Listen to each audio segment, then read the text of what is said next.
exclusive photographs, by far the best yet, are in from the Titanic.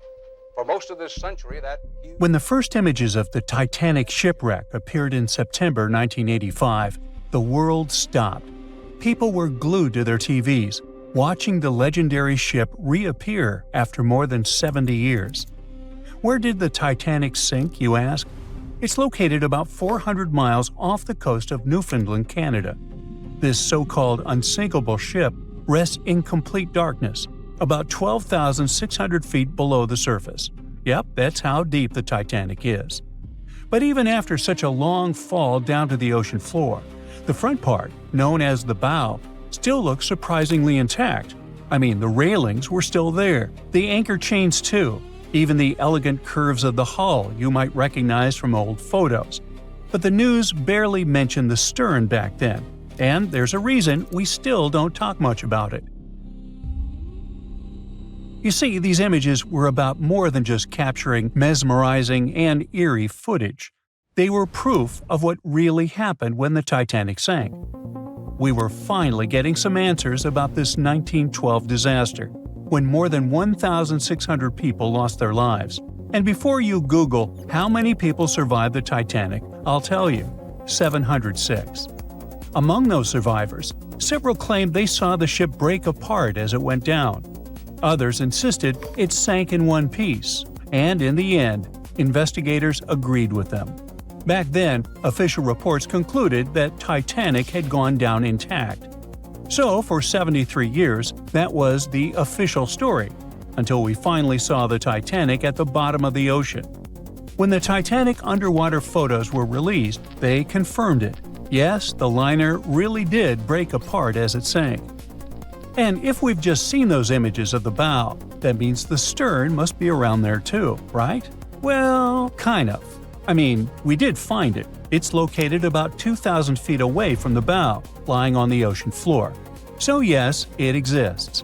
But why doesn't anyone ever talk about what happened to the stern of the Titanic? Well, there's a big reason for that. See, the bow, even after all the damage from hitting the seafloor, still looks recognizable. Many of its interiors are surprisingly well preserved, and it's lying as if the ship was continuing its voyage. But the stern is destroyed. Today it's more like a twisted tangle of steel that barely looks like a ship at all. Only the parts that are more resilient, like the propellers, reciprocating engines, and rudder, have managed to hold their shape. But the rest of the stern section is melting into the seafloor. Yet, to understand why it's in such a terrible state, we need to go back to that freezing night of April 15, 1912, the night of the Titanic wreck. Just hours before the tragedy, Titanic was still sailing smoothly across the cold North Atlantic. The stern was alive with people, families talking, music playing, life going on as usual. This is where the room for passengers with the cheapest tickets were located. That's why third-class travelers were also known as steerage passengers. But the stern wasn't only for passengers. It also contained many of the ship's storage areas, including cargo holds, baggage rooms, kitchens, crew quarters, and even the engineering spaces. And hold on to that info, it's going to be important in a second. So let's jump straight to when the liner struck the iceberg. As the bow began to sink, the stern slowly lifted out of the water, putting enormous strain on the middle of the ship. By around 2 in the morning, the lights on Titanic flickered and then went out. Moments later, the ship broke in two, and the bow disappeared beneath the waves. The stern briefly settled back on the water before rising again, this time almost vertical. It stayed upright for a few seconds and then began its final plunge. At about 2:20 in the morning, the stern vanished beneath the Atlantic. Titanic was gone. What was happening beneath the water were two completely different scenarios. First, the bow slowly filled with water and began to drift downward, almost sailing gently like a submarine. Because of that, it managed to keep its shape and stayed mostly intact. But Titanic's stern collapse was a whole different story. The stern was ripped wide open where the ship had split apart. Water rushed in through that open end at incredible speed. This sudden flooding made the stern plunge downward much faster than the bow. The rush of water created so much turbulence that pieces were ripped off and scattered all around the ocean floor. Now, remember what I said earlier about the spaces inside the stern? Those huge storage areas were wide open, and many of them contained air pockets. So when the stern section broke away, it still had compartments filled with trapped air. As it spun down into the depths, this increasing water pressure crushed those pockets one by one. The surrounding structure began to implode, scattering pieces of metal, furniture, statues, and passengers' belongings across the ocean floor. So many experts believe the immense water pressure made that section collapse as it sank, and that's why we can't see much of it today. And now you know the answer to the Titanic back section mystery. We don't talk about it much, simply because there's not much left to see. It's like the part of the Titanic story that's too broken or too painful to talk about openly. The side of the ship that truly feels lost. And sorry to say this, but that's the future of the bow, too. I mean, it won't be there forever. The iconic shape of the wreck is changing year after year, and not in a good way. The front part of the Titanic is deteriorating, and one day it'll be entirely gone. Down on the seabed, the Titanic faces enormous pressure, nearly 390 times greater than at the surface. The good news is there aren't any air pockets left inside the ship, so big implosions won't happen again. But the bad news is that the ship's own weight is now helping to tear it apart. As those 52,000 tons of steel slowly settle into the ocean floor, they twist and pull on the hull. Submersible missions have already spotted large cracks running through the steel plates, and even the decks themselves are starting to cave in. And there's something else. The wreck might look cool and spooky today, but that actually comes from a thick layer of bacteria and microbes covering it. The problem is, they're slowly eating the Titanic. Yep, most of the corrosion happening down there is caused by bacteria, and this is gradually weakening the entire structure. Steel plates, beams, and supports are getting thinner every year. Scientists estimate that the ship is losing between 0.13 and 0.2 tons of iron every single day. Still, even at that rate, the wreck won't vanish overnight. Experts believe it could take up to 420 years for the liner to disappear completely. Until then, we'll keep watching this sad but natural process unfold. Parts of the ship have been falling apart little by little since the night when Titanic sank, and a lot has already changed since we started taking underwater photos, like the railing sections that have dropped and the ceiling in the captain's bathroom that's collapsed. That's why so many expeditions are now focused on capturing footage and detailed scans of the Titanic shipwreck to preserve its memory before the ocean takes it all. It's our way of keeping the story alive, even as time and nature continue their quiet work.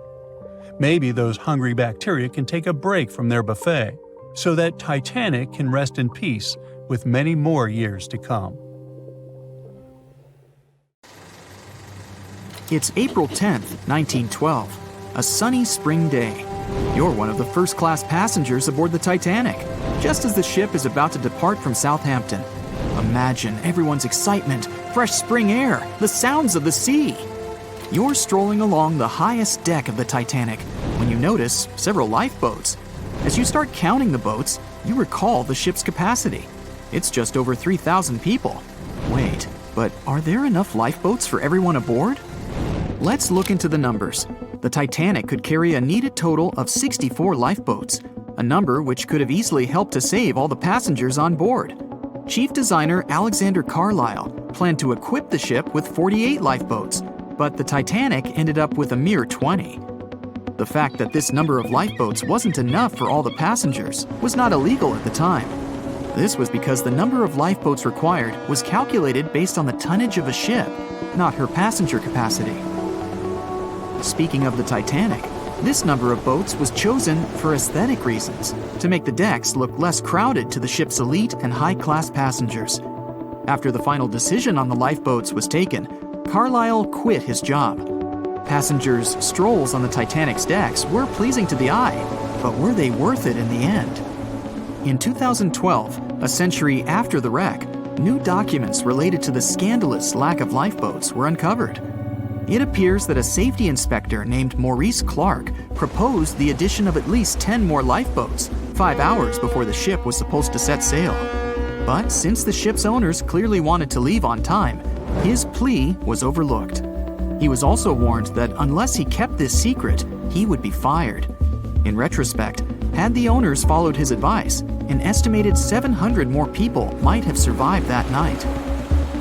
The 20 lifeboats you counted, those that actually made it on board, could have carried only a third of the passengers, even at their full capacity. But tragically, some of them were launched with as few as 12 people when they could have easily saved up to 65 people each.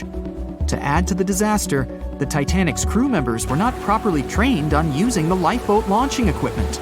That's why the boats were launched slowly, improperly, and sometimes without the right supervision. Out of the 20 lifeboats, only 18 were set afloat correctly. Also, passengers were not informed about safety measures. A lifeboat drill should have taken place on the 14th of April, but the captain eventually canceled the event. One of the many myths surrounding the Titanic and its catastrophic ending is also related to the lack of the necessary number of lifeboats. There was no maritime law at the time that said women and children should get into lifeboats first, but it was a universally accepted custom in such types of situations as a shipwreck. Shortly after the Titanic had sunk in the icy Atlantic waters, rumors started to spread. It was said that some desperate men had resorted to dressing up as women in those final moments before midnight on April 14, 1912. They wanted to get a spot on the lifeboats and have a chance to save their lives. At the same time, there's little to no evidence that any of the male passengers of the Titanic had actually done this. In any case, what happened to those 20 lifeboats that were on board the Titanic after the ship hit the iceberg? What we do know is that all these boats were launched between 12:40 a.m. and 2:15 a.m., with a total of 718 people on board. By the time they were rescued by the RMS Carpathia at about 4 a.m. the same day, only 705 people had remained alive. It took the crew of the RMS Carpathia more than 4 hours and 30 minutes to pick up all the passengers and 13 of the lifeboats. This was as many as the rescue ship was allowed to carry. The rest of the now empty lifeboats were left adrift at sea. Those salvaged were later given back to the White Star Line, the British shipping company which operated the Titanic. Strangely, after being returned, they appeared to have vanished from official records. The last image ever taken of the 13 surviving lifeboats was of them getting unloaded in the New York harbor. Sadly, and ironically, that's where the Titanic was supposed to be on April 18, 1912. The lifeboats were then rid of their Titanic nameplates or any other markings that could have linked them to the ship. Some sources claim that the boats were eventually destroyed. But was this actually the truth? The fate of one particular lifeboat has been the source of much debate. Collapsible Boat A, the last one to leave the ship, was retrieved by the RMS Oceanic a month after the crash. At that time, it was a shocking 200 miles away from the spot where the Titanic had sunk. Also, in the boat, there was a wedding band engraved with the words "Edward to Gerda," a sad omen to a couple that were lost at sea after managing to escape the sinking Titanic. Later identified as Edward and Gerda Lindell, the couple was traveling from Sweden to the U.S. to relocate. Some accounts claimed that Mr. Lindell did, in fact, make it to Collapsible Boat A, but his wife wasn't as lucky. Neither were ever seen again, and the wedding band was eventually sent to Gerda's father. The recovery of Collapsible Boat A was recorded in both photographs taken by the crew on board the RMS Oceanic and by a detailed handwritten account of a fellow passenger. They claimed that the lifeboat had looked more like a piece of wood carried by the waves than an actual boat. The first lifeboat to depart from the Titanic was Lifeboat Number 7. It was dubbed the Millionaire Lifeboat. It's rumored that the 12 passengers on board might have bribed the crew to row away to safety instead of allowing others to jump in. In 2015, some of the items recovered from this lifeboat, including a lunch menu, a ticket, and a letter from one of the passengers, were auctioned for up to $70,000 by a New York auctioneer. Soon after the Titanic catastrophe, it became mandatory for all ships to be equipped with enough lifeboats to carry all the passengers and crew. It's more likely that the Titanic lifeboats, being relatively new equipment at the time, were refitted to be used on other ships, such as the RMS Olympic, which was the Titanic's older sister. Some of them may have been sold off to private collections, or even left to rot. After all, they were seen as a source of bad luck, and most people were unwilling to use them again on other ships. Unfortunately, all the information about their whereabouts is hard to confirm now. No official statement from the owners of the lifeboats was ever given after their rescue.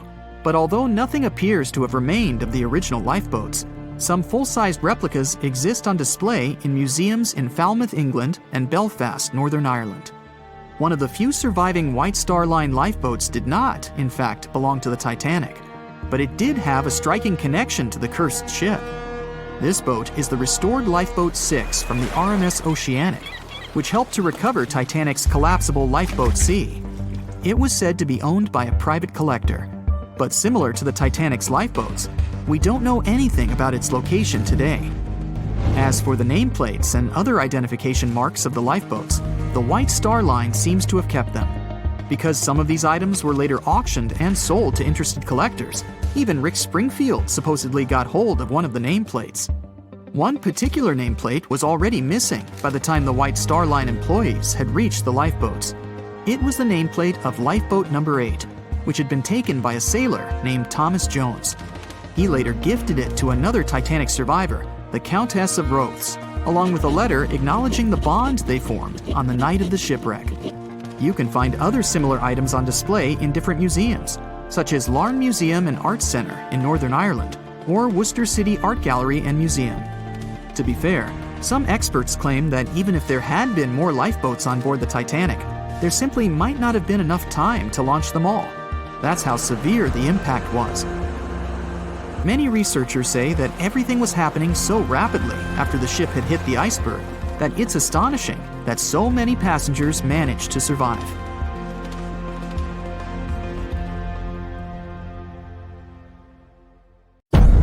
April 14th, 1912. The Titanic crashed into a huge iceberg and sank.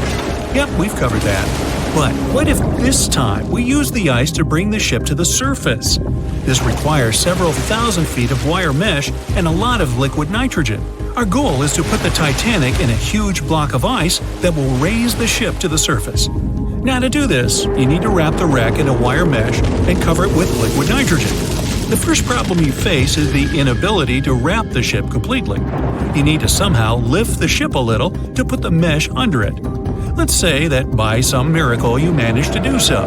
Next, you need to transport hundreds of large tanks of liquid nitrogen. You're underwater, opening the tanks, and it's so cold that the icy water of the Atlantic Ocean looks like it's boiling. The nitrogen just sizzles, dissipates, and certainly doesn't create a block of ice around the mesh. Alright, new attempt. Raise the Titanic with the help of huge magnets. For this, you need a large cruiser and some powerful magnets. You attach thick cables to the magnets and lower them to the bottom. Bright projectors illuminate the black ocean depths. Parts of the wreck are visible. The magnets descend lower and cling to the iron hull of the ship. The cruiser pulls the cables and magnets up. Some of them detach from the Titanic as the iron surface is covered with reefs and corals. Some parts of the wreck break away from the ship and rise. The power of the cruiser is not enough. One of the cables is torn. Not only the weight of the individual parts of the Titanic, but also the colossal water pressure interferes with the operation. The sunken ship can't be raised completely, only its small parts. In reality, there has already been an attempt to raise the Titanic in parts. The $5 million operation failed. Nylon slings were attached to a large part of the wreck. The other ends of the slings were connected to the diesel engines. For the entire operation, they used a mini submarine. A piece of the Titanic weighing 21 tons was pulled up, but one of the slings broke because of the strong water pressure. Then, one by one, the other cables began to snap and a huge piece fell back to the seafloor. By this time, all the participants of the rescue operation had run out of food supplies, and it was far from the nearest shore, so they decided not to make a second attempt. A book was written and a movie was made about how the Titanic was lifted with compressed air. In reality, no one even attempted this operation. To do this, you'd need several hundred large cylinders of compressed air. At first, you install them inside the Titanic's hull and wait for them to pull the ship to the surface. As soon as you lower the cylinders under the water, they immediately float upwards. This greatly complicates the operation. You need to fasten the cylinders with cables and pull them down to the bottom using a powerful submarine, or better yet, several of them. Because of the high pressure, the cylinders might burst. In this case, the blast wave would hit other cylinders and provoke a catastrophe. Too expensive and unsafe. The most expensive and complex plan to raise the Titanic is probably the one where scientists somehow extract hydrogen and oxygen from the ocean water. Then, these extracted elements must fill special containers. Those containers are attached to the ship, and the Titanic would rise to the surface. Even if you extract oxygen and hydrogen from millions of tons of water, the rest of the ocean water will replace it. A machine that will be capable of such filtering should cost billions of dollars. Or you can come up with a chemical element that will use a chain reaction to purify all the water. In this case, the entire world ocean will be left without vital oxygen. Someone once suggested blowing up the Titanic. You'd need to lower several boxes of dynamite to the ocean floor. The boxes must be completely sealed to prevent the dynamite from getting wet. Next, you need to run several miles of wire conducting an electrical current to them. Once all this is done, you sail to a safe distance. Now, you're going to press the button to pass the current through the wire and activate the dynamite. 3, 2, 1, stop! Why would you do this? Even if it works, the wreckage of the Titanic will be scattered in all directions on the seabed. It will be impossible to lift the Titanic from the ocean. Imagine a huge hook that can fetch the Titanic and lift it from the bottom like a fish. This hook must be huge to pick up a sunken ship. Let's say you created it. Next, you're on a huge cruiser, sailing up to the crash site and lowering the hook down like an anchor. It falls right on the Titanic but doesn't cling to it. You need special equipment to attach a bus-sized hook to the Titanic. It would include a huge submarine with mechanical arms. To build such a device and make it work under enormous pressure is already next to impossible. But let's say you finally managed to hook the Titanic. It's then you realize the cruiser doesn't have enough power to lift the ship, weighing more than 50 tons, and the hook that adds about 10 tons more. To complete your task, you'll need a few more cruisers and a few extra $1 million. Once hot wax cools, it hardens and floats on the water surface. What if we deliver it to the ocean floor and pour it inside the Titanic? This may work, given that wax is not an expensive material. So, you melt the wax, pour it into strong tanks, and pull them to the bottom with the help of a submarine. The tanks can withstand enormous pressure, and the submarine has enough power to lower the wax to such a depth. The containers are placed inside the Titanic. Through a remote control, you open the containers, but the wax doesn't pour out. The deeper you go, the colder the water gets. While you were delivering the containers to the ship, the wax was cooling down and getting solid inside. Several containers are pressed against the top of the ship, but it's not enough to lift the Titanic.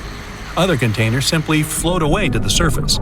And even if the containers were thermostatic and kept hot inside all the time, once released, the wax would solidify in an instant. There would just be no time for it to spread and cover the Titanic from within, so it would just float up as well. Alright, you fill several large and sturdy bags with Vaseline. This substance acts just like wax in the cold. It gets solid and floats. You want to put bags all over the Titanic and just wait for the Vaseline to bring it up. You load the bags into the submarine and descend to the ocean floor. Some parts of the ship can't be reached because of the clinging corals. You decide to unload all the bags in one place, but as soon as you take Vaseline out of the submarine, the bags tear due to the strong pressure. Solid pieces of Vaseline float up, pushed by the water. Mission failed. The craziest idea is to fill the Titanic with millions of ping pong balls. Small plastic balls filled with air should push the ship to the surface. But as soon as you start to lower them to the bottom, the plastic immediately flattens and all the air from the balls pops out. You can deliver the balls inside a submarine, but once you put them inside the Titanic, the pressure will crush them again. Also, you can create balls made from strong ultralight material and fill them with air. In this case, you will need much more money. As soon as you put the balls inside the ship, some of them will immediately slip through the holes in the ship, and the remaining ones won't be enough to lift the wreck weighing more than 50 tons from the bottom. Well, to study the Titanic, you don't need to go down to the ocean floor. On the internet, you can find a detailed 3D map that shows the wreck site, as well as the ship itself on the seabed. To get a realistic picture of the Titanic, researchers used sonar technologies and underwater robots, which took more than 10,000 pictures of the sunken ship. So, what do you think? Leave it alone? Yeah, me too. At 11:40 p.m., the Titanic made contact with an iceberg in the North Atlantic Ocean. Many artifacts were found and restored, like parts of the ship, jewelry, and dining plates, to name a few. It took approximately 3 hours for the ship to be completely submerged in the remote icy water.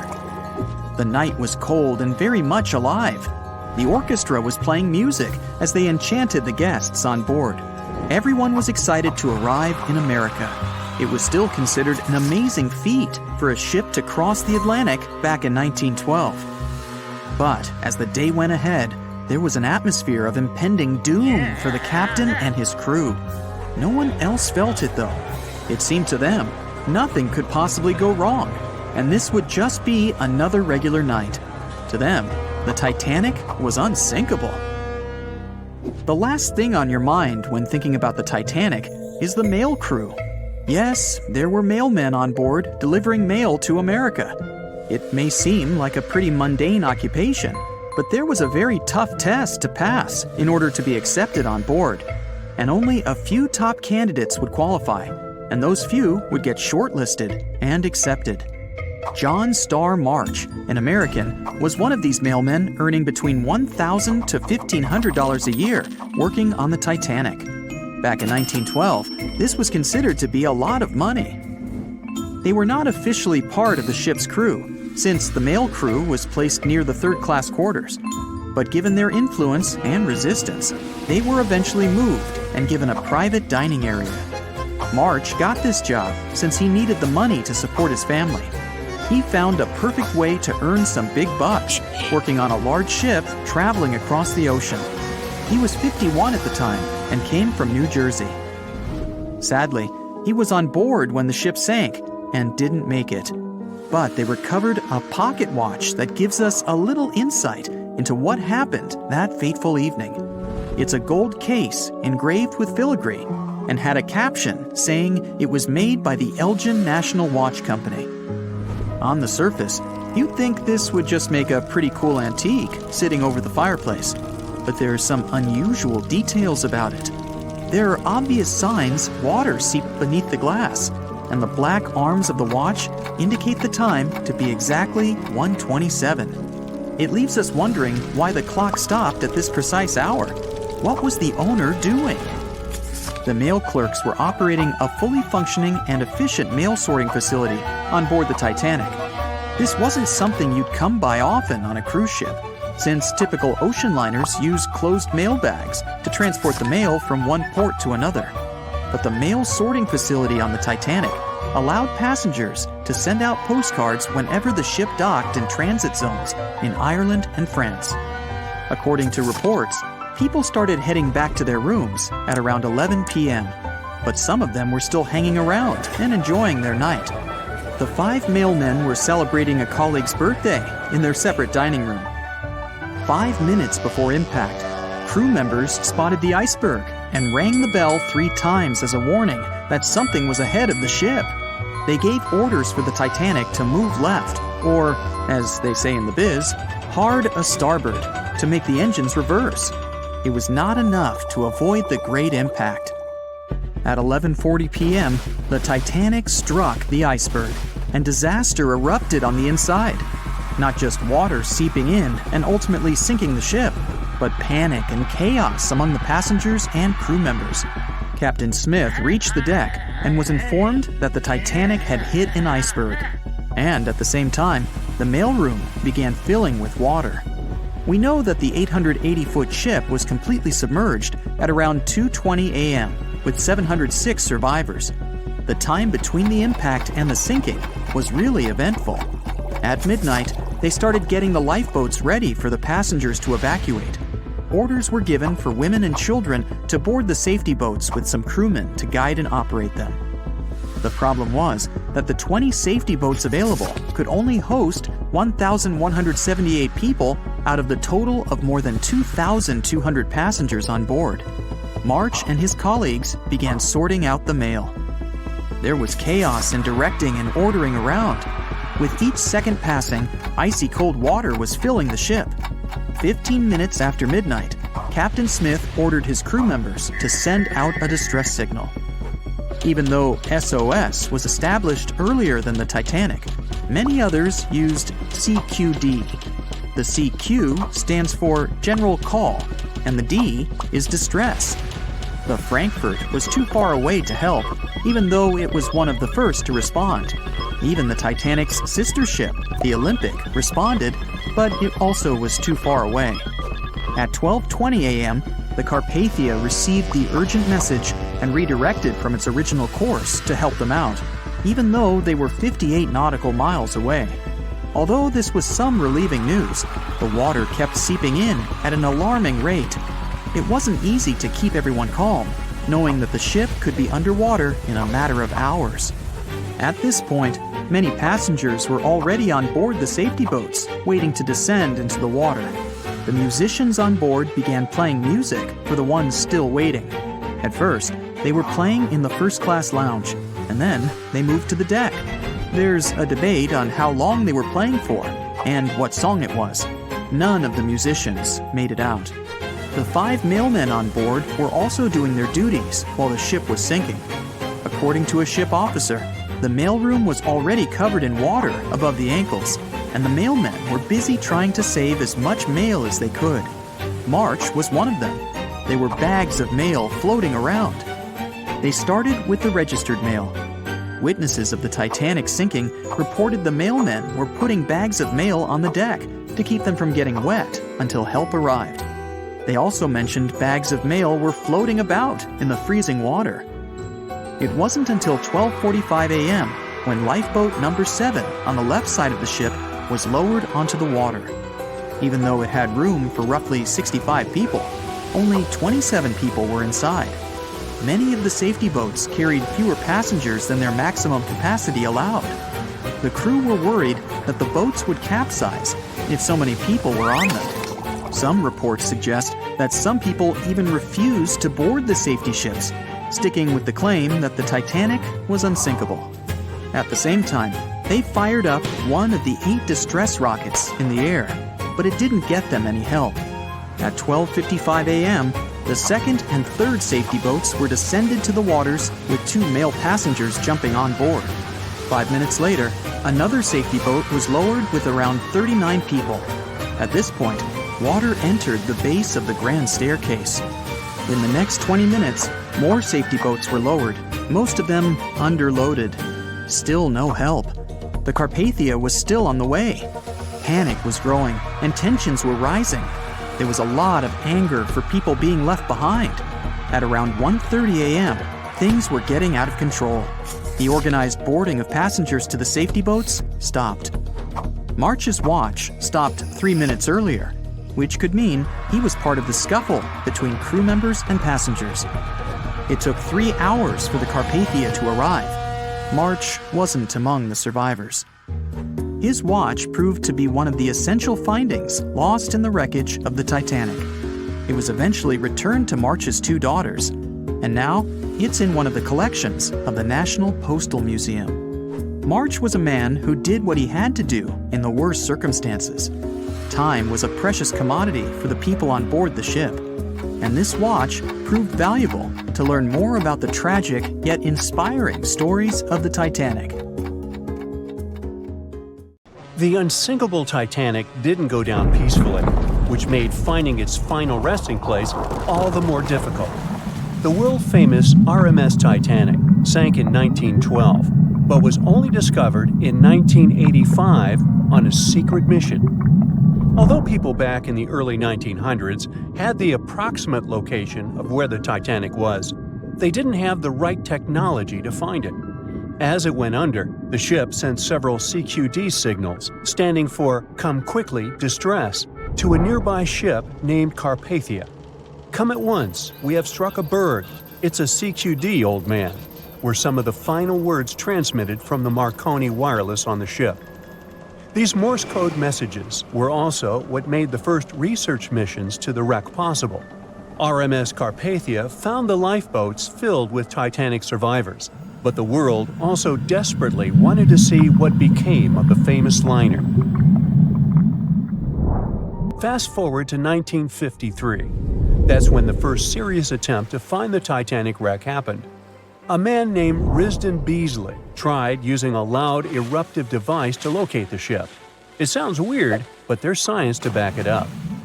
When dynamite goes off, the waves from the detonation hit the bottom of the ocean floor. With the help of sonars, scientists would be able to locate if there was anything solid at the bottom of the ocean. But Beasley had no luck. Another 20 years would pass before oceanographer Robert Ballard would make his attempt to locate the Titanic. Ballard had a bit more luck than Beasley. Over the previous years, underwater technology had gotten more funding and so worked much better. He tried it the first time in 1977. Ballard partnered with the Woods Hole Oceanographic Institution on a mission to map the ocean floor. While the institute hired him to test out their new mapping technology, Ballard's intention was to go a little further and find the Titanic wreck. In the middle of this new technological ship, there was a hole that allowed for a long pipe to be extended into the water just above the ocean floor. Attached to the end of this pipe, Ballard installed a pod with sonars and cameras. They thought they were in for something big, and so they took the ship to sea to run some tests. That's when, on a trial run, adversity struck. The drill pipe broke, sending all of their expensive material to the bottom of the ocean floor, just like the Titanic. When Ballard failed, another important character came into this story, a man named Jack Grimm, an eccentric oil tycoon. Grimm had become famous for trying to find things such as Noah's Ark, the Loch Ness Monster, and Bigfoot. He also tried to prove the hollow Earth theory that says that the interior of Earth is entirely hollow and hosts underground cities and nations. His search consisted of trying to find a large hole on the North Pole and thus venturing inside the hollow Earth. After his attempts failed, he set his eyes on the jewel liner that had sunk, the RMS Titanic. Grimm had the money, but he didn't have the know-how. So, as a billionaire, he made a big donation to Columbia University and asked in return to use some of their equipment. He hired a team of highly qualified scientists to help operate the machinery. Here's where it gets a little strange. Jack Grimm was a believer in folklore and non-conventional ways of doing things. So he brought a monkey on board and surprised the research team.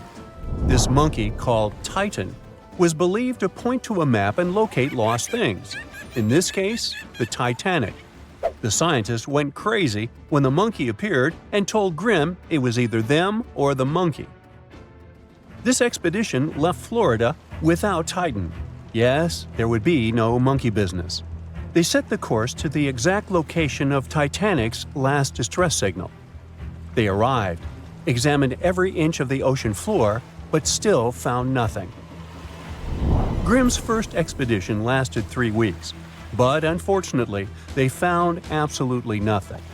They tried a particularly good search method known as mowing the lawn, where they mimic such movements to map every inch of a larger area around Titanic's distress coordinates.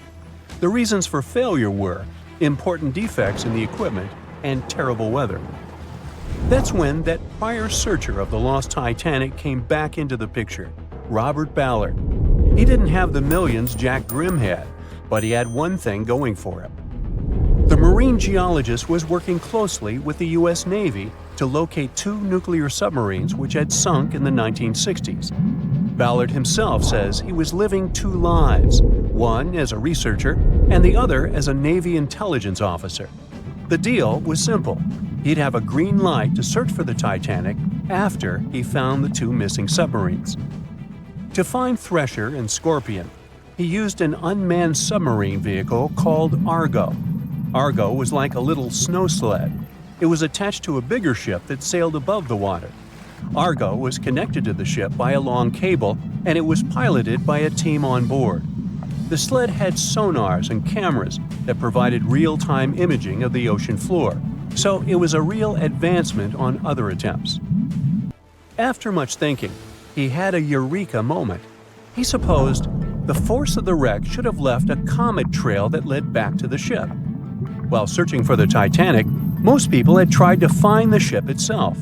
But until then, it had been trying to find a needle in a haystack. That's why Ballard's logic was so brilliant. He needed to invert the order. He had another obstacle on his hands: time.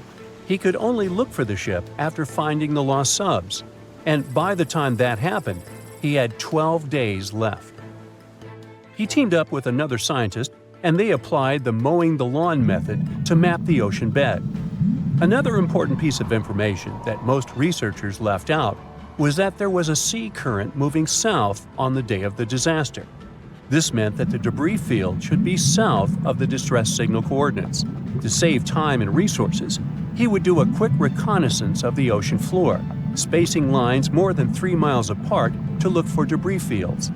He also relied more on the camera visuals than on the sonar signals. His team took turns piloting Argo and watching the video.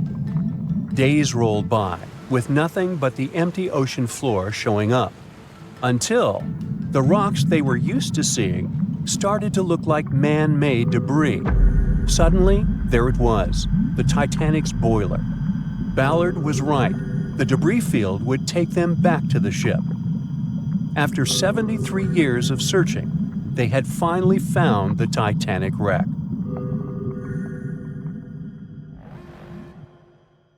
In the Titanic movie, you won't see any fumes above the fourth funnel of the legendary ocean liner, and it's not a mistake. Back in 1911, the year before the Dream ship's departure, large ships would mostly sail with 4 chimneys. They needed those to draw heat and fumes from their massive boilers. The Titanic was a real engineering gem that only needed 3 chimneys to function. So the fourth was added for balance and more impressive looks. The White Star Line thought the public would have been disappointed to see only 3 pipes on the greatest ship of all time.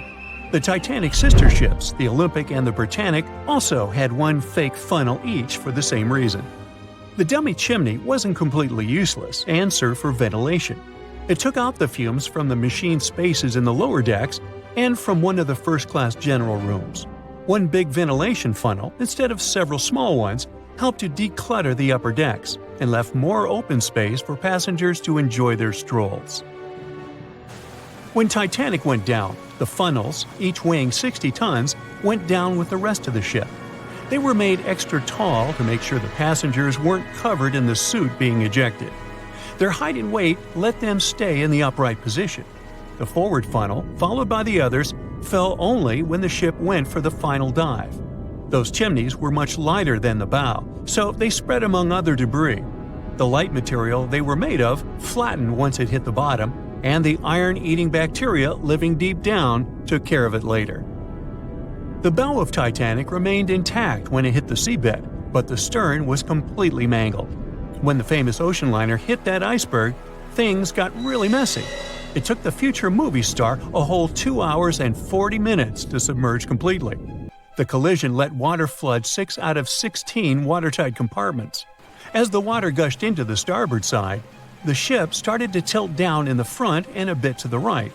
By midnight, the damaged compartments were spilling water into others, and it was chaos because these compartments were only watertight horizontally.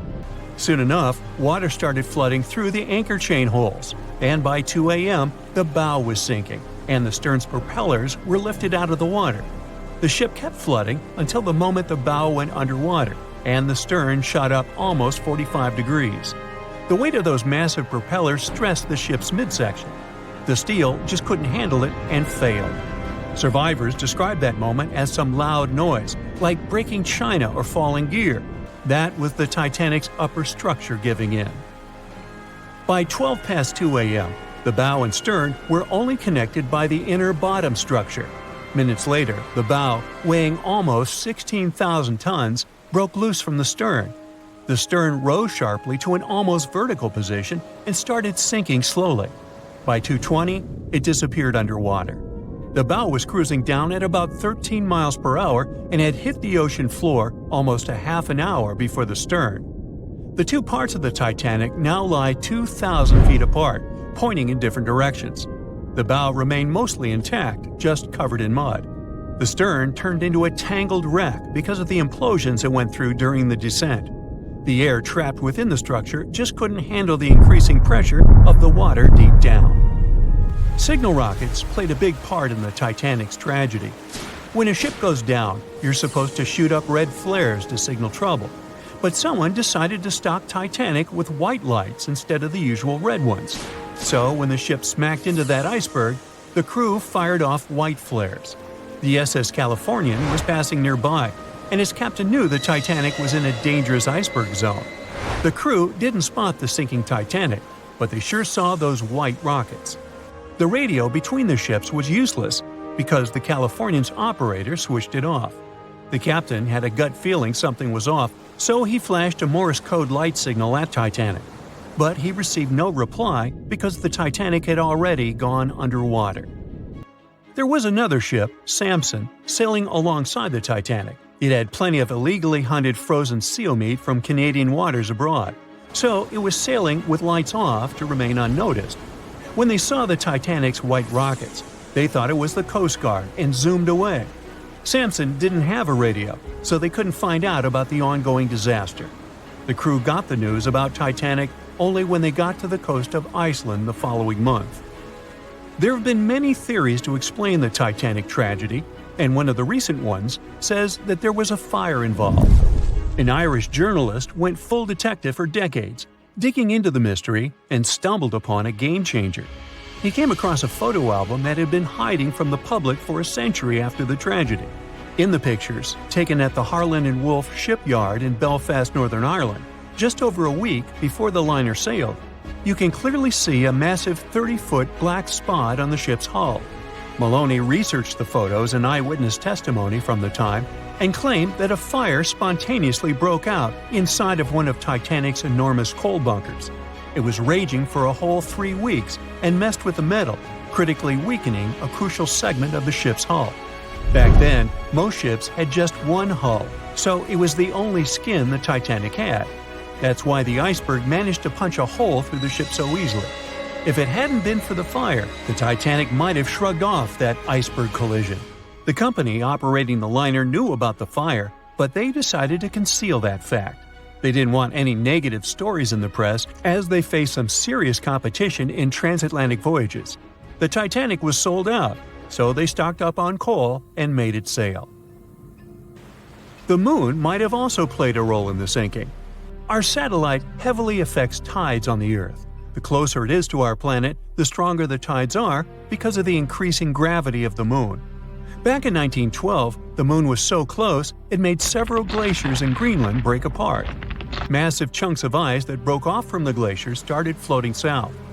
The supermoon event came just 6 minutes after a spring tide. During new and full moons, the alignment of the moon, the Earth, and the Sun makes their combined gravity reach its peak. And the day before, our planet had come the closest to the Sun that year, which made the gravity even stronger.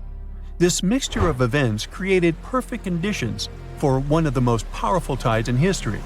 It created the perfect conditions for the icebergs breaking off from Greenland's glaciers to move freely.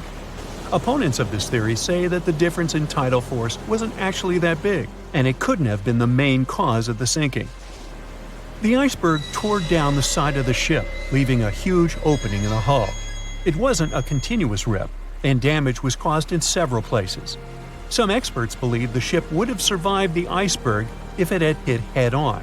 The Titanic had watertight compartments designed to prevent flooding in case of a collision. Only the first 3 or 4 of these compartments would have been flooded. This could have helped save a lot of lives.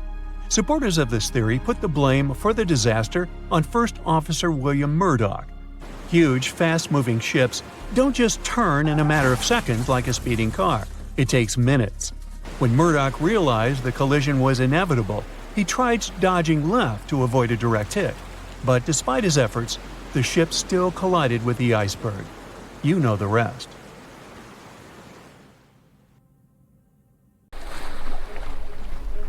The lookout shouts, "Iceberg right ahead!" The Titanic strikes the ice. Water starts flooding in. Third-class passengers are locked up. There aren't enough lifeboats for everyone. Panic sets in. Violins are playing. The ship sinks. Well, we all know the story of the movie Titanic like the back of our hand by now. But what if I told you that Hollywood lied to us? To tell the real story of what happened that freezing night in 1912, we need to rewind a bit. The lookout shouts, "Iceberg right ahead!" Yep, that part was true. Just before 11:40 at night, Frederick Fleet noticed something darker than the sea directly ahead. As the ship got closer, he realized it was an iceberg. The engines were quickly reversed and the ship turned sharply. Instead of hitting it head-on, Titanic scraped along the side of the berg, sprinkling ice on the forward deck. If you remember, in the movie, Jack and Rose are having a romantic moment when they feel the ship shudder after hitting the iceberg. Everything shakes as if they were in the middle of a light earthquake. Some real-life passengers reported feeling something similar after the impact, but according to Titanic survivor Frank Prentice, it wasn't exactly like that. He said there was no impact as such, and it all felt more like slamming on your car brakes. The ship stopped, and that was that. Some people even slept right through the collision, confirming that there wasn't such an abrupt impact. Mr. Prentice, curious about what had happened, left his cabin and went out to the deck. When he got there, all he could see was a little ice on the surface, not the towering iceberg that Jack and Rose saw. But as we all know by now, the real damage happened below the waterline, where the iceberg had a jagged spur that slashed a 300-foot gash in Titanic's hull. Once the crew realized how severe the damage was, they immediately began sending distress calls to nearby ships, asking for help. At some point in the movie, the radio operator goes to the captain and says there is only one ship nearby, the RMS Carpathia, which later ends up rescuing many passengers. But in real life, there were more ships around. It's believed that the SS Californian was only about 23 miles away. This ship might have actually seen the Titanic sinking, or at the very least, seen its rockets exploding high in the sky. Yet, for reasons we will never fully understand, they didn't try to help. Let's get back to the story. Now, people need to get off the ship. At 12:45, lifeboat number 7 was the first to be lowered. Just like in the movie, women and children were told to go first. But in reality, some women were hesitant and even refused to get into the lifeboats. Mr. Prentice said this happened mainly for two reasons. First, these lifeboats were high and passengers were terrified of the 70-foot drop from the deck to the ocean below.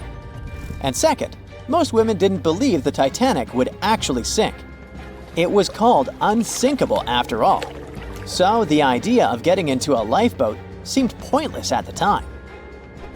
This mindset probably explains why Eloise Smith, a first-class passenger, recalled that there was no panic or chaos at first.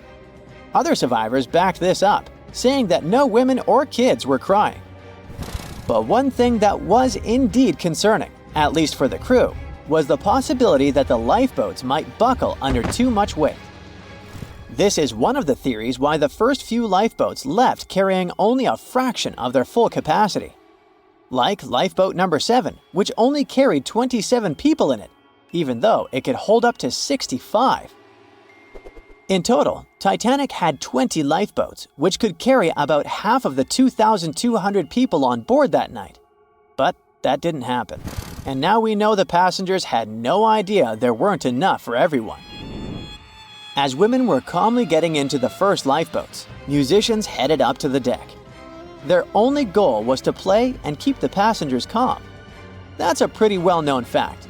But the real story is that some survivors said they never saw or heard the band. No violinists whatsoever. It's not like Hollywood misled you though. The musicians did play for over 2 hours after the ship had hit the iceberg. So maybe these passengers were just too panicked to notice the songs or the musicians started playing later than we think. Now, it's time to talk about the terrible treatment that third-class passengers received. The movie portrayed the crew as cruel, locking the less fortunate below deck like animals, giving them no chance to reach the lifeboats and save their lives. But the official inquiry into the disaster suggested that wasn't true. I mean, yes, fewer third-class passengers survived compared to those in first and second class, but there were other factors at play. Many third-class passengers were reluctant to leave the ship, clinging to their belongings, and had a harder time making their way up from the cabins, which were at extreme ends of the ship. Some survivors confirmed that they were not locked up. In fact, it was quite the opposite. Mrs. George Wabi, a Lebanese woman traveling in third class, said that when chaos had erupted, some brave crew members and well-dressed first-class passengers had actually helped her get up to the first-class deck and eventually onto a lifeboat. At first, the Titanic was sinking slowly, bit by bit. Passengers reported seeing the water rising and hearing pops and cracks. Then, there was a loud boom. Some said there had been just one explosion, while others described it as a series of smaller explosions, which they'd thought had been the bulkheads giving way. And there's also a group of people who said they had only heard a rumbling sound. So not everyone agreed on the sound they had heard, but one thing is a fact. By 2:18 in the morning, the lights on Titanic went out, and the ship plunged into complete darkness. As the bow continued sinking, the stern rose out of the water, putting immense pressure on the middle of the ship. This caused the Titanic to break in two. In James Cameron's movie, this moment is pretty dramatic, with the ship sinking almost straight down into the water. But in reality, the break probably happened at a much lower angle, likely just below the waterline. Even so, it tilted enough that people couldn't stay on their feet and started sliding into the water. One interesting thing is that it wasn't until the wreckage was found in 1985 that it was finally confirmed the Titanic had broken apart. Up until then, survivors had given conflicting stories. At least 8 survivors claimed they had seen the ship split. Emily Ryerson, a first-class passenger, described it as if the Titanic had been sliced in half with a knife. But there was also a small number of witnesses that insisted Titanic had gone down intact. At the time, this theory was more accepted because most people still didn't believe that the supposedly indestructible ship could break in half. So why the conflicting reports? Okay, so what you don't see in the movies, for obvious reasons, is how incredibly dark it was when the tragedy happened. It was like being in a room with no light, where you can only make out shapes and shadows. That's what it was like on the lifeboats. This means passengers couldn't really see what was happening, and most of those who were close to the ship either lost their lives or were too focused on trying to survive to pay attention to the details of the wreck. Although James Cameron's film didn't fully capture how terrifyingly dark the disaster truly was, the 2012 TV series Titanic did a better job of showing the pitch-black horror of that night. Even then, the reality was much darker and more terrifying than either of these two productions could portray. On April 10, 1912, crowds gathered at Southampton Beach to wave off what was, at the time, the world's largest and most prestigious ship, the RMS Titanic. The cost of the most expensive first-class parlor ticket was $4,350. That's around $70,000 in today's money. But barely 5 days after steaming away, the ship was swallowed by the Atlantic Ocean. So let's rewind and go back to what actually happened on that fateful night. The captain wanted to set a speed record for the ship's maiden voyage and arrive early. The ship was deemed unsinkable, so he went full throttle into the dark Arctic waters. After spotting the 100-foot iceberg, the crew desperately tried to steer the vessel away and avoid the collision, but the Titanic was traveling too fast, and the iceberg tore down the side of the ship, creating a huge opening in the hull. It wasn't a continuous rip, and damage was caused in several places. In total, the damage spanned along an area of around 300 feet. But the ship's designers had prepared for the prospect of a collision and added watertight compartments down each side of the ship to act as a buffer zone. 4 of these compartments could be breached and the ship would still stay afloat. But because the iceberg tore down the side of the Titanic, it ripped holes in 6 compartments. The compartments didn't extend up the total height of all decks and weren't actually sealed at the top. This is why, when more than 4 were flooded, water reached over the top of the bulkheads and filled the remaining compartments, causing the ship to sink into the ocean. Think of it as water spilling over an ice cube tray. But what if the collision was head-on? Would it still have sunk? Ships are designed with potential crashes in mind, and most vessels have collision bulkheads in the bow. Most of all, it's like your car's bumper or crumple zone. It's a safety feature that can withstand a direct hit. The bow could have taken some of the impact, and some experts have suggested that if it hit head-on, only 2 to 4 of the watertight compartments would have been flooded. So, in theory, the Titanic might not have sunk, and it might have even been able to continue sailing to its final destination at a much slower speed. The force of impact would likely have been huge, though. But although passengers would have been injured by the force, they'd have been able to stay on the ship to wait to be rescued by other ships, rather than being forced into the icy waters of the Atlantic. Still, one of the Titanic's designers, Edward Wilding, suggested that the force of the impact might not have actually been that big. He told the British Inquiry that lots of people scarcely felt the collision, and he believed the ship would not have sunk if it did hit the iceberg head-on. The ship was also designed with remotely operated watertight doors between all compartments, so any floods could have been quickly sorted out. Because Titanic had 6 breaches from the side collision, and because it happened so quickly, sealing the doors wouldn't have made a difference, as it was essentially impossible to save it by that point. The ship immediately began to flood, with water pouring in at a rate of roughly 7 tons per second, 15 times faster than it could be pumped out. So, while it sounds like the Titanic would have survived had the ship hit the iceberg head-on, this idea does come with some issues. First off, the collision bulkheads were designed to survive a crash with another ship, not a giant iceberg. If 2 ships collided, both would absorb some of the impact in their bulkheads, sharing the impact and likely staying afloat. But an iceberg is stationary, meaning that Titanic would absorb most of the energy from the collision. If Titanic hit head first, because of the speed it was traveling, the impact would have likely traveled down the whole body of the ship. Just imagine a 46,000-ton ship traveling at around 20 knots. At some point, it hits an iceberg that weighs what could be over 100,000 tons. This collision would likely create a powerful force causing massive damage to the vessel. It is likely that seams would split, staircases would come tumbling down, and rivets would burst open across the ship. All that would have potentially flooded even more compartments.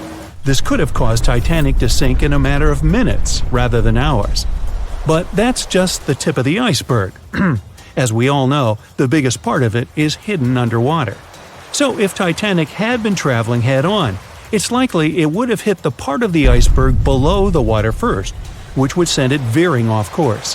Hitting an iceberg is not like hitting a brick wall. In this case, the ice under the water would have torn open the bottom of the ship and caused damage to the sides. Icebergs also aren't flat, solid objects. If a flat collision happened, the ship might have stayed afloat, but icebergs come in many shapes and sizes, from domes to wedges. Studies have also been done on the steel used to produce Titanic, and the tests show the metal was about 10 times more brittle than the steel we use today. The ship was built before we understood the effects of low temperature on steel. The old steel used to make the vessel would not bend when faced with freezing temperatures, but break. Recovered pieces of Titanic's hull plates show that the hull just shattered on impact.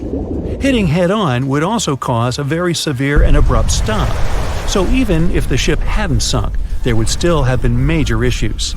Think about when you suddenly hit the brakes on your car, or when the bus stops while you're walking down the aisle and you get flung forward. Passengers would have been thrown across the ship, and because the crash happened at night, Most people were sleeping, so wouldn't be able to effectively prepare for any sort of impact. This would result in injuries for most people on board. It would be especially bad for those at the front of the ship, where the accommodation for the off-duty firefighters, greasers, and engineers was. But while passengers and off-duty crew may have been thrown out of bed, there would be a lot more survivors than in the original scenario. Many ships have had head-on collisions and made it back to shore. Not many people know that Titanic actually had two sister ships. The White Star Line, the company that built Titanic, also built vessels called Britannic and Olympic. Captained by Edward J. Smith, who would later helm Titanic, the Olympic set off on its maiden voyage in June 1911. But much like for its sister ship, disaster was just around the corner. On its fifth commercial voyage, Olympic collided with a Royal Navy ship, HMS Hawke. While the Olympic received damage to its side, Hawke crashed into the other vessel head-on. The bow of the Hawke was completely crushed by the collision, but because the ship had watertight compartments, it managed to survive the impact and later returned to shore for repair. Another study case is the SS Andrea Doria, which was an Italian ocean liner that made global headlines in 1956. Like the Titanic, the Andrea Doria was heading for New York City on its 101st voyage when disaster struck. On July 25th, the vessel collided with the 524-foot Swedish passenger liner Stockholm. The Stockholm hit the ship head-on, but the point of impact for the Andrea Doria was on its side. The front of the Stockholm was completely smashed, but because the impact was on its hull, it managed to survive. The Andrea Doria, however, sadly sank due to the collision being on the side of the ship. So these cases could suggest that maybe the Titanic would have survived had it hit the iceberg head-on. But we have to remember that the Titanic hit the thing full speed, whereas both the Olympic and the Andrea Doria were traveling slower. Titanic sank on April 14, 1912, and all of the passengers' belongings and ship's paraphernalia went down into the deep, dark waters with it. These objects patiently waited to be discovered until 1985. Titanic sank fast, and there seemed to be almost nothing left from the ship. Yet divers in small submarines managed to retrieve plenty of artifacts from the wreckage. If you wonder what those surprising items look like, hey, join me. A number of museums have collections of Titanic items rescued by divers or donated by survivors and their relatives. And some of those items are even sold at auction. So if you're ready to spend a pretty penny on an exclusive artifact, hey, why not? The first artifact on my list is a pocket watch belonging to a Titanic passenger, John Chapman. John and his wife Elizabeth were on their honeymoon. When the ship hit the iceberg, Elizabeth was offered a seat on a lifeboat next to her friend Emily Richards. There was a problem, though. Mr. Chapman couldn't enter the lifeboat. Elizabeth turned to her friend Emily and said, "Farewell, if John can't go, I won't go either." Now, that's what I call true love. After a short time, the ship went under. If we step back and return to Chapman's pocket watch, we'll notice one more heartbreaking detail. Experts believe the watch stopped around the time the ship finally submerged. Do you remember the iconic scene in the Titanic movie where the ship's band continued to play while the ship was sinking? The violin, played by the real musician, was sold in an auction for $1.7 million in 2013. They say the band played "Nearer My God to Thee" as the ocean liner sank. Since we started talking about the band, we might as well shed light on a piece of music found on the ship. It was the song "Put Your Arms Around Me, Honey." Considering the fact that paper gets ruined almost instantly when it meets with water, it's a miracle to see those documents. Another saved paper document is the lunch menu. The first-class passengers wore their beautiful dresses and enjoyed their meals without knowing that it was their last lunch. This unique item was auctioned for $122,000. Meals were offered based on class. For instance, a first-class passenger would eat roasted turkey with cranberry sauce, spring lamb, or baked haddock. In comparison, a third-class lunch consists of stuff like rice soup, fresh bread, roast beef, and brown gravy. There were also cabin biscuits, which the passengers would eat to diminish seasickness. It wasn't just the menu. A VIP ticket was also retrieved. The ticket number is still readable, 1342. Number 5 is Edwardian perfume samples. A chemist named Adolf Saalfeld stepped onto the Titanic with various perfume bottle samples. Why did he bring these samples with him? Well, Saalfeld planned to open a fragrance store in America. 61 vials of perfume sank with the ship. Luckily, their owner managed to survive and get there safely, but his samples sank and were only rediscovered some time ago by the divers. When we accidentally drop a plate, it usually shatters into pieces. Now, there's a question. Do you think an unbroken plate can be recovered from Titanic? The answer is yes. Original White Star tableware is proof. Apparently, each class of passengers didn't just get different meals, but was also served with different types of plates. The retrieved plates have a green and brown floral motif. The edges have a gold rim, and there's a logo in the center. By the way, they're sold at auction, and you can find them online. Let's carry on with touching personal stories. The love story of Rose and Jack that we see in the movie is fictional, but the ship surely witnessed many romantic tales. Here's a love letter to prove this. The messages tell us a story about how life was on the ship during the last few days. It was written by Kate Buss on April 10th. She mentioned how seasick she felt and other things, such as she was supposed to go to dinner in a half an hour. This letter wasn't the only letter divers took to the surface. For example, there's the letter Esther Hart wrote to her little daughter Ava. It was sold at auction for £119,000. This letter is probably the last letter written on board, since it was completed only 8 hours before the tragedy. The letter is not that damaged because it was in the pocket of Esther's husband's coat. Another letter we can mention is Dr. John Simpson's letter. Those words were the last words that he wrote to his mother. Let me introduce you to Edith Rosenbaum. She was on the ship with her lucky toy pig. Edith had been severely injured in an accident before she sailed on the big ship. The toy was a present from her mother as moral support for her recuperation process. It was actually a music box in the shape of a pig. Edith used it to calm frightened young people in the same lifeboat. The next item on the list is the scout whistle of Lillian Winifred Bentham. She was a second-class passenger. On that terrible night, Lillian was in her stateroom. She didn't believe that the Titanic could sink. After all, it was the unsinkable ship. Her friend came to her and convinced her to hop into a lifeboat. Only then did she realize how serious the situation was. Moments later, she saw the ship break into two parts. As the lifeboat floated into the night, Lillian saw a crewman who was also rescued. Without a second thought, she wrapped the man with her fur coat. It was freezing, so she probably saved the man's life by doing that. The young man wanted to thank her for her kindness, so he gave Lillian a scout whistle. It was the whistle he used throughout the night to call for help. This pair of white gloves is one of the rarest artifacts recovered from Titanic. These cotton gloves belong to a gentleman. The owner's identity is unknown. Fabric can't last underwater for decades, but these gloves look fine, and you can still see the fine detailing and elegance. An alarm bell has also been found. Yes, that's the famous bell, the one that rang to warn people about the iceberg. Frederick Fleet and Reginald Lee were on lookout duty the night of the accident. Both of them survived. Fleet was the one who saw the iceberg before the ship struck it. What's ironic is that Fleet and Lee didn't have access to binoculars. They were stored in a locker in the crow's nest, but the key to the locker was in the pocket of a crew member who was reassigned to another ship at the last minute and didn't leave the key.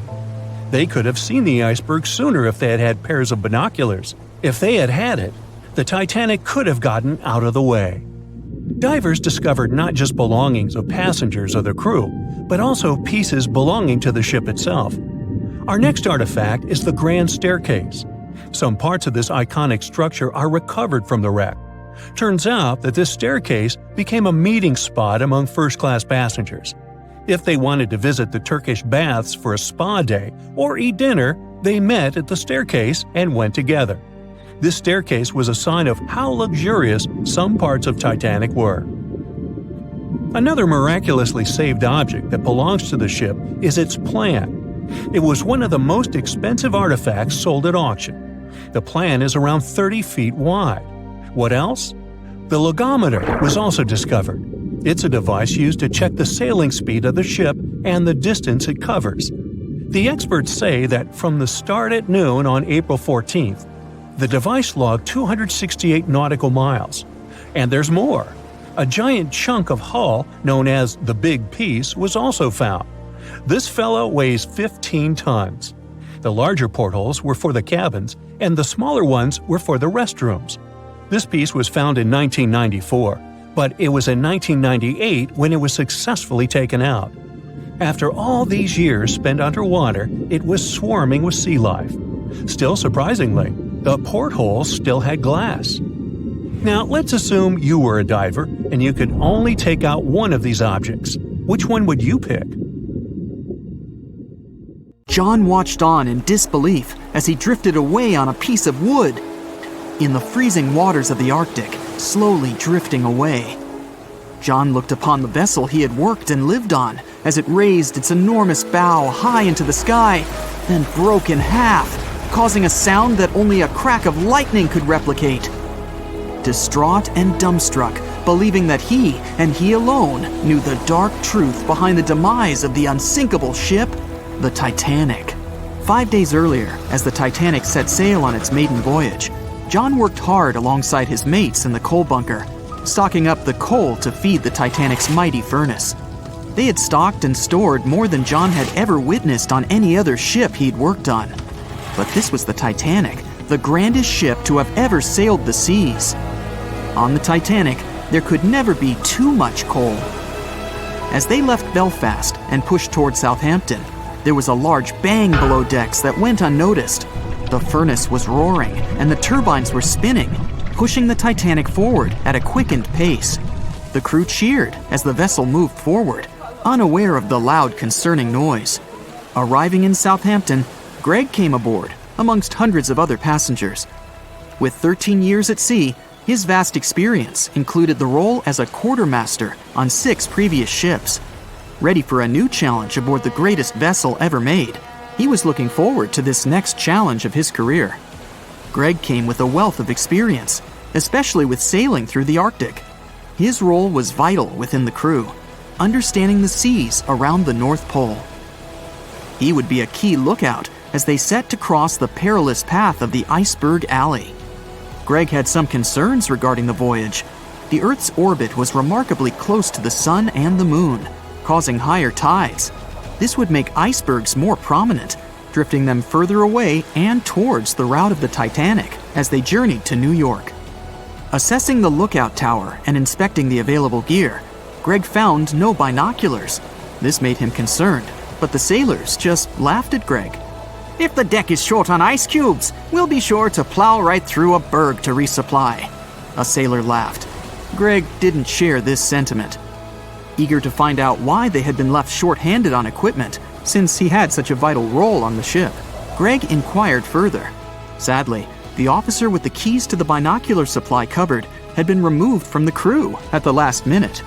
Greg couldn't believe something of this importance had been overlooked. For such a mighty ship with so many people aboard and crossing in a particularly perilous path, this just didn't make sense. But not wanting to be fined for breaking into the ship's property, Greg let it slide, hoping that they wouldn't need the binoculars in the end. Ultimately, if there were icebergs expected, a warning call would be made to the captain, informing of any concerns. Little did Greg know that a warning had been received, notifying of the dangers that awaited. But the telegram didn't provide the required prefix, which would have ensured direct delivery to the captain. So, the critical warning was just overlooked. John and his crew below decks prepared for departure, stoking the engines. He noticed an essence of thick exhaust, far too heavy than what would be expected from the furnaces. The crew searched throughout the lower decks. Following a thorough search, they managed to locate the cause of the exhaust. It was an ignited pile of coal within a coal bunker. Unknown when it had ignited, a buildup of coal had clearly been smoldering, slowly growing in size. The amount of smoldering coal was concerning. The alarm was raised, alerting an officer to review the matter. The officer assessed the damage and confirmed with the captain that it was deemed to be of little concern, as only minor damage had been caused. John was unsure of this assessment, as he knew that in confined spaces, surrounded by iron bulkheads, an oven-like environment arises that intensifies the heat with time.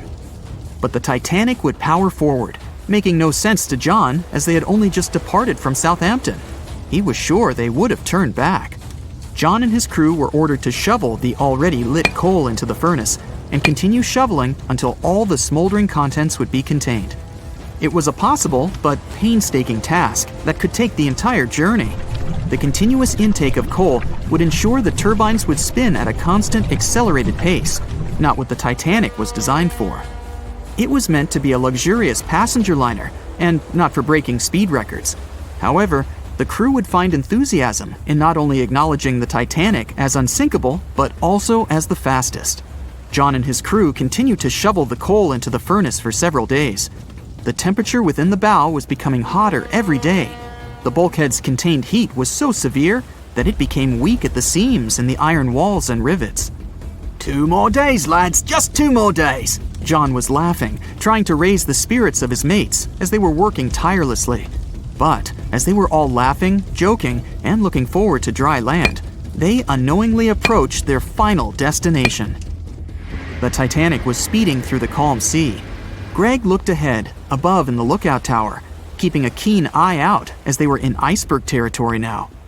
Even though the way seemed clear, false horizons could occur, creating confusion about how far objects in the distance truly were. As they were traveling in the Gulf Stream waters into the colder Labrador Current, air columns cooled from the bottom upwards, creating a thermal inversion. This incredibly high air pressure ensured fog wasn't present, providing a deceptively clear outlook. But the thermal inversion can also create optical illusions, showing the horizon further away, appearing higher in the distance, or masking whatever objects that could come before it. These false horizons could easily hide any icebergs that could be approaching.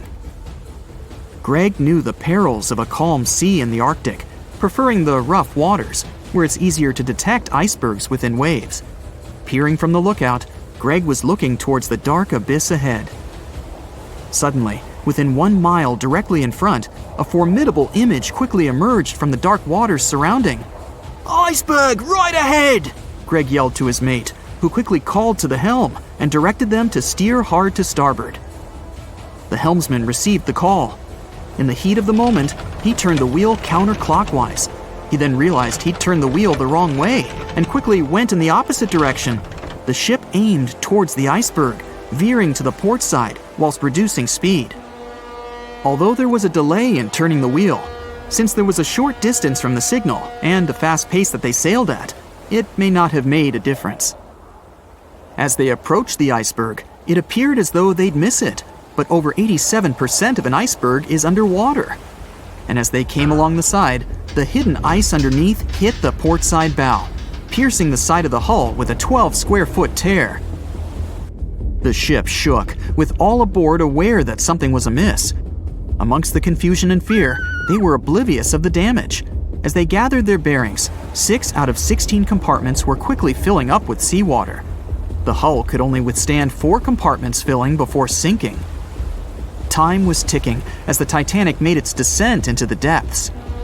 The weakened bulkhead with heated steel pillars and rivets broke under the pressure and sudden change of temperature from the ice-cold water. The call was made to abandon the ship. Lifeboats were prepared to be released, while help signals were sent out to nearby ships. The radio operator was guiltily sitting, constantly calling out to a nearby ship that had been in contact with the Titanic recently. There was steady communication with this ship over the past few days, providing warnings of icebergs since the Titanic departed from Southampton. The final warning message received was just 1 hour ago. Upon receiving the final warning, the operator ignorantly responded, "Shut up," with the assumption that their warnings of icebergs were pointless. Following this unfortunate response, the ship turned their radio off and provided radio silence. The closest ship that was responding to their distress signals was 500 miles away, too far to provide any assistance in time. There were countless mistakes that caused the Titanic's watery end. whether they contributed directly or from sheer ignorance. The most tragic of them was the number of people aboard the ship, 2,224 of them. There were only enough lifeboats provided to rescue 1,178, barely half of the people.